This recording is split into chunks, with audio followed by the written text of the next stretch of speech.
আমার নামে দুটো মিথ্যে অ্যাফিডেভিট করে আমার নমিনেশন ক্যান্সেল করার চেষ্টা করেছিল। উনি 4টে কেস আছে, কেসে দেয়নি। আমি তো অবজেকশন করি, তো ওনাকে হারাবো, নমিনেশন কাটতে যাবো কেন? কিন্তু উনি তো অসত্য তথ্য দিয়েছেন। উনার বিরুদ্ধে 4টে মামলা আছে, শীতলকুচি সহ আসামে 3টে মামলা পেন্ডিং আছে। উনি দেননি। 6 নম্বর কলাম এপিডভিটে পূরণ করেননি। উনি যে এতদিন নির্বাচনে লড়ছেন, নির্বাচনের আইন কানুন সম্পর্কে উনার বা উনার অ্যাডভাইসারদের কোনো জ্ঞান নেই। আমি তো মনে করি নির্বাচন কমিশন যে মনোজ আগরওয়ালকে উঠতে বসতে গালাগালি করেন, জ্ঞানেশ কুমার বলেন জ্ঞানেশ কুমারকে, তারা দয়া করে আপনার নমিনেশনটা রেখে দিয়েছে। আপনি আগে উত্তর দিন তো, যেখানে দাঁড়িয়ে আছেন। আপনি একটা দলের কাউন্সিলর বা পঞ্চায়েত আরেকটা দলের এমএলএ ক্যান্ডিডেট হতে পারেন, এটা বলুন তো। আপনার পলিটিক্যাল পার্টির রেজিস্ট্রেশনের নিয়ম হচ্ছে ভারতবর্ষে যে কোনো একটা রাজনৈতিক দলের সদস্য হতে হবে। যে কোনো দলের সিম্বলে দাঁড়াতে গেলে তার প্রাথমিক বিষয় হচ্ছে ওই পার্টির তাকে সদস্য হতে হবে। আপনি বলুন একই অঙ্গে কত রূপ? আমি অবজেকশন করিনি, জনগণই রিজেক্ট করবে। এটা হয় কখনো?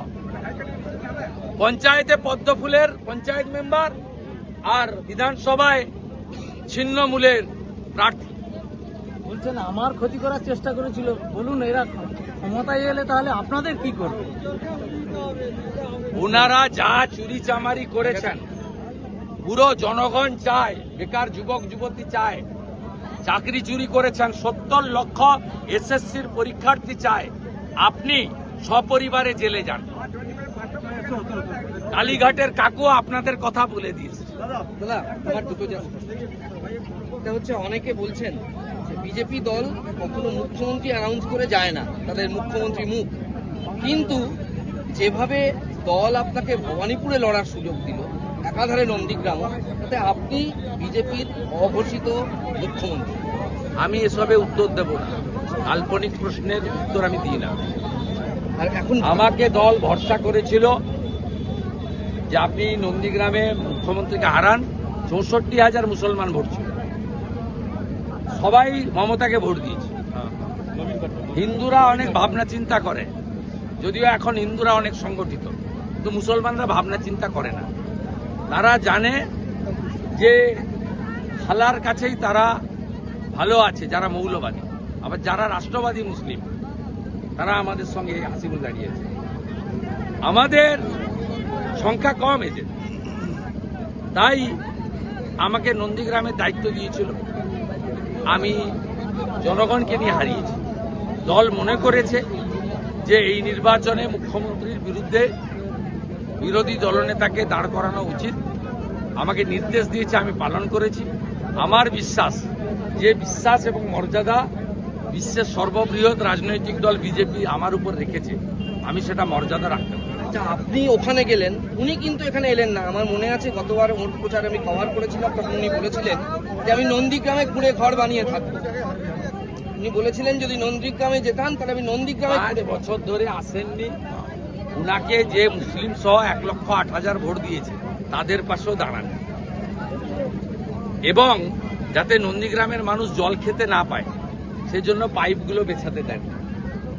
বিজেপি সরকার আসবে, নন্দীগ্রামের সমস্ত অসম্পূর্ণ কাজ আমরা করব। 30,000 যুবক বাইরের রাজ্যে থাকে, ক্ষুধার টানে, বিজেপি শাসিত রাজ্যে রোজগার করে, পশ্চিমবঙ্গে টাকা পাঠায়। সেই ছেলেদেরকে ফিরিয়ে এনে হাতে কাজ, পেটে ভাত, মাথায় ছাদ বিজেপির অঙ্গীকার। এই যে দিনের বেলায় নন্দীগ্রাম, রাত্রিবেলায় ভবানীপুর, এই ফিটনেস লেভেল এবং এই যে এর জন্য যে মানসিক জোর লাগে, তার সঙ্গে রাজ্য আপনি সামলাচ্ছেন কিভাবে? স্বামী বিবেকানন্দ বলে গেছিলেন, যার নিজের প্রতি আস্থা আছে সেই সাত্বিক, যার নিজের প্রতি আস্থা নেই সে হচ্ছে নাস্তিক। আমার নিজের প্রতি আস্থা আছে, এবং 55 বছর বয়স, যেসব ব্যাধি রোগ মানব জীবনে প্রবেশ করে, সুরাপান থেকে অনেক রকম আসক্তি, সেটা থেকে ভগবান আমাকে দূরে রেখেছে।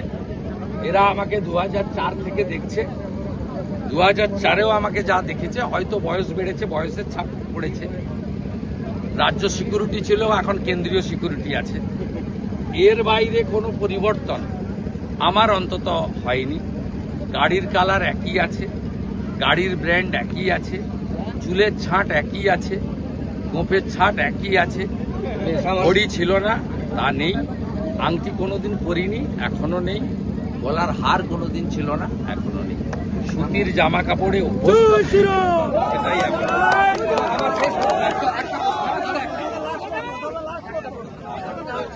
বিধানসভার ভেতরের ছবিটা এবার যে বিধানসভা তৈরি হতে চলেছে, এই ছবিটা কেমন হতে চলেছে স্যার বলেন।